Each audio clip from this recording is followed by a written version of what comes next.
இறை வார்த்தை லூக்கா நற்செய்தி அதிகாரம் 5 இறைவசனங்கள் 12 முதல் 16 முடிய. இயேசு ஓர் ஊரில் இருந்தபோது உடலெல்லாம் தொழுநோயால் பாதிக்கப்பட்டிருந்த ஒருவர் வந்தார்.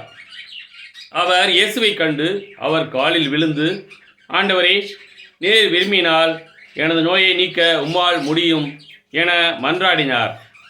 இயேசு கையை நீட்டி அவரை தொட்டு, நான் விரும்புகிறேன், உமது நோய் நீங்குக என்றார். உடனே தொழுநோய் அவரை விட்டு நீங்கிற்று. இயேசு அவரிடம், இதை யாருக்கும் சொல்ல வேண்டாம். நீர் போய் உம்மை குருவிடம் காட்டி நோய் நீங்கியதற்கான மோசே கட்டளையிட்டுள்ள காணிக்கையை செலுத்தும். நீர் நலமடைந்துள்ளீர் என்பதற்கு அது சான்றாகும் என்று கட்டளையிட்டார். ஆயினும் இயேசுவை பற்றிய செய்தி இன்னும் மிகுதியாய் பரவியது.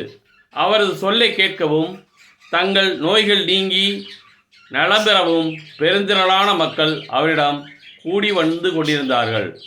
அவரோ ஆள் நடமாட்டம் இல்லாத இடங்களுக்கு சென்று தனித்திருந்து இறைவனிடம் வேண்டினார்.